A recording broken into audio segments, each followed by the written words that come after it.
Tem alguém do lado daí para falar comigo aqui? E bora falar sobre livros.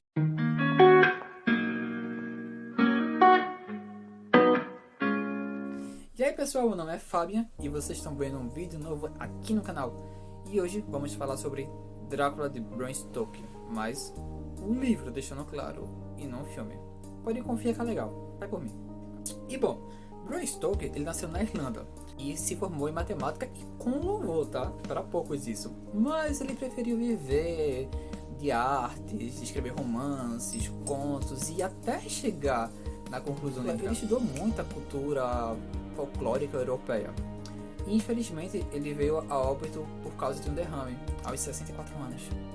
E se engana muito achando que ele escreveu só Drácula, tá? Ele escreveu vários romances, ele escreveu vários contos, trabalhou como crítico, enfim. Mesmo que Drácula seja sua obra mais famosa, não, ele não viveu só disso. Deixar isso bem claro. Mas agora vamos começar a falar sobre o livro. Do que se trata isso aí? Calma aí.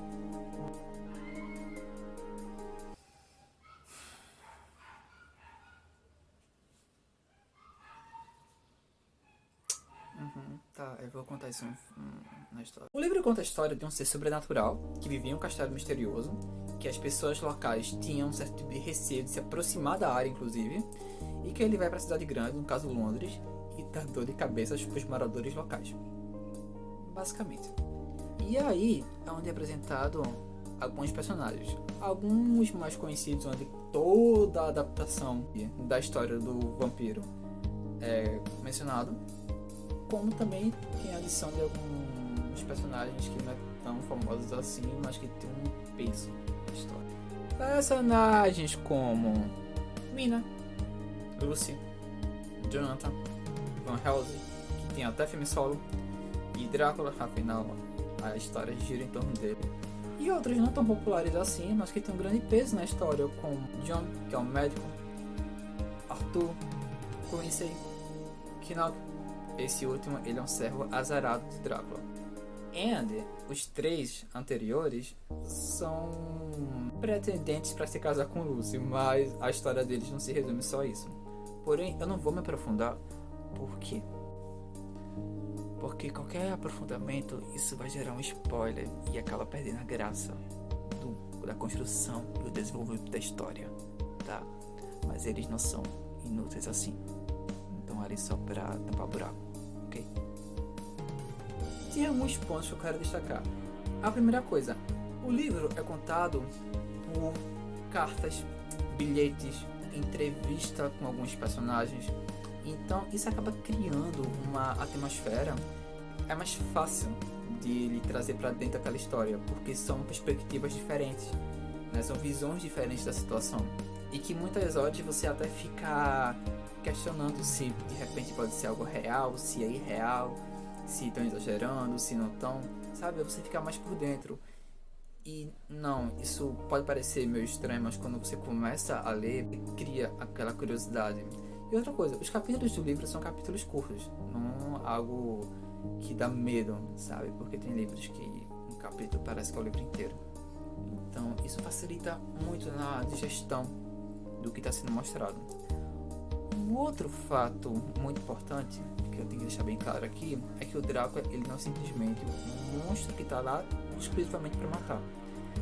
Não é bem assim. Primeira coisa, ele tem cérebro, né? Isso faz com que, para mim, seja a melhor personalidade de Drácula, porque ele usa isso muito bem ao seu favor, porque tudo que ele faz ao redor é pensado, é planejado, e ele tem plano A, B e C. E vou te falar, viu? Ele faz todo mundo ali de gato e sapato até o final. Assim como os personagens são colocados com uma proposta, não estão ali apenas para tampar buraco ou algo do tipo. Cada ali vai ter um porquê, uma ação, seja para fazer um drama de novela mexicana, seja para causar algum tipo de impacto positivo ou negativo, mas existe algum tipo de construção para cada um deles até o final da história. E as vítimas, principalmente, elas são humanizadas. O livro, ele apresenta e faz com que você crie pelo menos alguma empatia. E quando elas perecem, isso acaba afetando, porque você torce para que isso não aconteça, entende? Isso é um fator muito legal, porque ele usa terror psicológico. Não é simplesmente sangue jorrando pra lá, ele tem um terror psicológico até chegar naquilo ali. Isso tem algum tipo de impacto, e principalmente como isso afeta ao todo. E nisso o Drácula tá ali agindo, tudo a favor dele. Tô fazendo todo mundo engatar sapato, rindo de todo mundo, e agindo da forma que ele tem que agir, porque, como eu falei, ele pensa antes de agir, ele usa as coisas a favor dele, ele conhece muito bem o campo que tá pisando antes de fazer o que tem que fazer. Porque ele sabe que se expor o máximo, o primeiro a ser prejudicado é ele.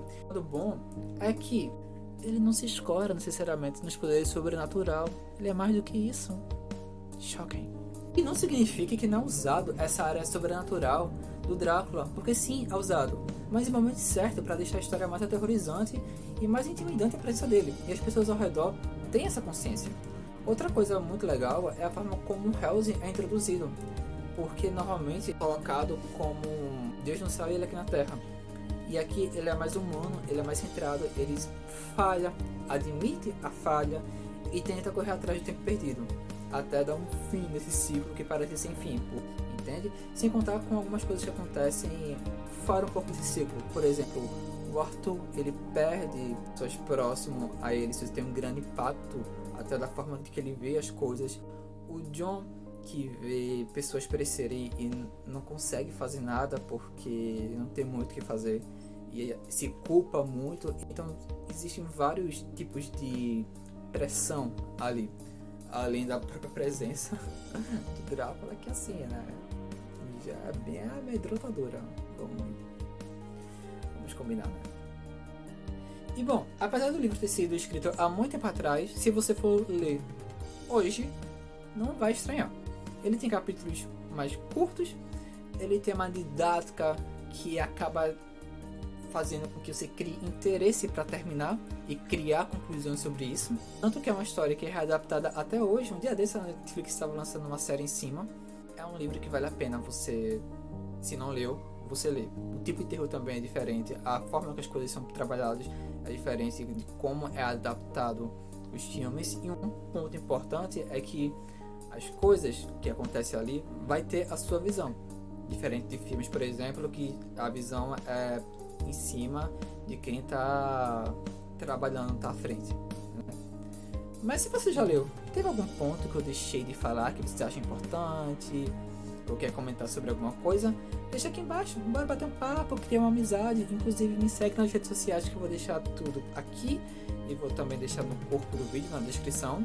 E se você curtiu esse vídeo, dá like, se inscreve, compartilha para outras pessoas para ver se não se sintam incentivadas a começar a ler, ter esse hábito de leitura que é tão defasado aqui no Brasil, né? E eu vou ficando por aqui, até o próximo vídeo e tchau, tchau, bye!